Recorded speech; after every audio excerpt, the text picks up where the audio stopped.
میری ماں، لوگ جو ماں باپ کی ناقدری کرتے ہیں کہتے تھے میری ماں اگر تو ہوتی تو میں کیسی خدمت کرتا کہ دنیا دیکھتی.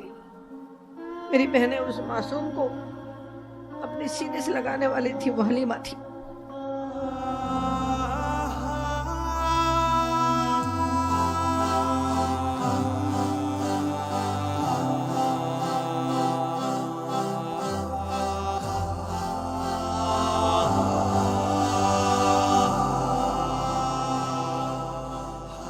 حلیمہ ہمارے اللہ کے رسول صلی اللہ علیہ وسلم کی دوسری ماں تھی. تو آپ صلی اللہ علیہ وسلم کے والد نہیں تھے اور غربت تھی. تو لوگوں نے امیر گھرانوں میں، وہ جو اور بھی دائیاں جو آئی تھیں گاؤں سے، وہ دوسرے امیر گھرانوں میں سب لے کے بچوں کو گئیں، اور حلیمہ سعدیہ کو کوئی نہیں ملا. تو کسی نے بتایا کہ عبد المطلب کا پوتا ہے مگر اس کا باپ نہیں ہے تو کون تم کو دے گا. تو کہنے لگی میں سوچی کہ خالی ہاتھ جانے سے بہتر ہے کہ میں جو ہے جاؤں اسی کو لے لیتی ہوں. وہ تو نصیب تھا ان کا نا. اور پھر وہ جاتی ہیں اور اللہ کے رسول کو لیتی ہیں اپنے گود میں. تو کہتی ہیں کہ پتہ نہیں کیا محسوس ہوا جب میں نے اٹھایا، اور ایسی مریل ان کی اونٹنی تھی جس پر آنے کے سب قافلہ آگے نکل جاتا تھا، ان کی سواری پیچھے تھی. کہنے لگی کہ جب میں اللہ کے رسول صلی اللہ علیہ وسلم کو لے کے بیٹھی تو ایسا بھگی کہ لوگوں کو ساتھ نہیں مل پا رہا تھا. لوگ بولے کیا ہو گیا حلیمہ سعدیہ کو، یہ حلیمہ آگے بھاگ رہی ہے. تو انہوں نے کہا پتہ نہیں، مجھے بھی تو نہیں سمجھ میں آ رہا تھا. پھر راستے میں بھی ایک بات ہوئی، ایک جگہ وہ یہ لوگ رکے، ان کی شوہر یہ لوگ. تو وہاں پر ایک بکری تھی ایسی، اور ان کے گھر والے تھے. تو انہوں نے کہا کہ کچھ ہے تو ہم لوگوں کو کھانے. بولے کچھ نہیں ہے، دیکھو یہ سوکھا تھا اس بکری کا ہے. اور وہاں یہ لوگ اترے تو اتنا اس بکری نے دودھ دیا کہ یہ پورے لوگ آسودہ ہو گئے. پھر گھر گئے یہ لوگ. حلیمہ سعدیہ خود بھی صحت مند نہیں تھی. تو وہ کہتے ہیں کہ ان کے ایک بیٹی تھی پہلے سے، شیمہ، جو اللہ کے رسول کی بہن تھی. بڑا پیارا نام ہے، مجھے بہت اچھا لگتا ہے یہ نام، کہ اللہ کے رسول نے کہا کہ یہ میری بہن ہے.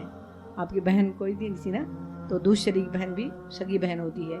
تو انہوں نے شیمہ، اب وہ اتنا ان کی چھاتی میں اللہ تعالیٰ نے دودھ ڈالا کہ آسودہ ہو کے شیمہ بھی پیتی تھی اور اللہ کے رسول صلی اللہ علیہ وسلم بھی پیتے تھے. ایسا معاملہ تھا. اور جب آپ کی والدہ کا جب انتقال ہو گیا تھا تو حلیمہ سعدیہ تھی جو اللہ کے رسول صلی اللہ علیہ وسلم کے ساتھ تھی. 6 سال کی کچھ عمر تھی. مدینے گئی تھی. مدینے آپ کا میکہ تھا، آپ کا نانیال تھا سمجھو. تو وہاں آمنہ رضی اللہ تعالیٰ عنہ گئی تھی. واپس آ رہی تھی، راستے میں انتقال ہو گیا. تو بہرحال ان کو راستے میں ہی دفن کیا گیا. وہ دفن کرنے کے بعد 6 سال کا بچہ تو سمجھدار ہوتا ہے نا تھوڑا. تو انہوں نے کہا کہ محمد چلو. تو اللہ کے رسول صلی اللہ علیہ وسلم آ نہیں رہے تھے. بڑی مشکل سے ان کو بہلا پھسلا کے لے کے اونٹنی تک آئیں. اور جب تک اس کی پیٹھ پر سب وہ بوریاں رکھیں کہ اللہ کے رسول کو بیٹھائیں، مڑ کے دیکھتی ہیں تو اللہ کے رسول ہے ہی. تو پھر بھاگی گئی تو آپ نے دیکھا کہ آپ اسی قبر پر بیٹھے ہیں. وہ کہہ رہے ہیں کہ اماں آپ کو چھوڑ کے نہیں جاؤں گا. کہتی دونوں ہاتھ ایسے کر کے وہ بیٹھے ہوئے تھے. حلیمہ سعدیہ اس وقت،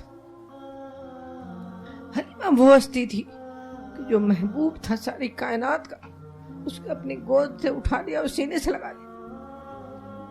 لگا لیا کہ میرے بچے چل، تیری ماں دنیا سے چلی گئی ہے.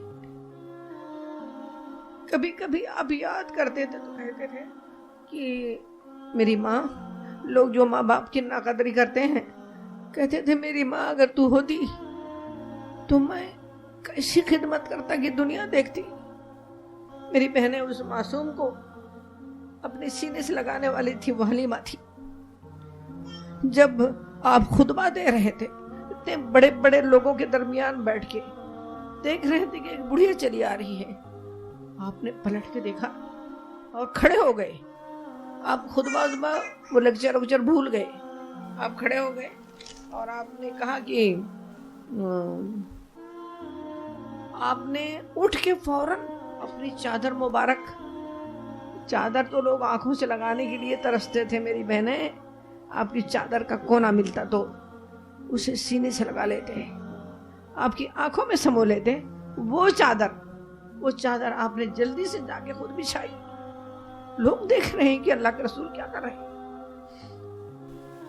ہیں اور بڑے احترام سے حلیمہ کو بیٹھا کہ میری ماں کے بعد یہ میری ماں ہے۔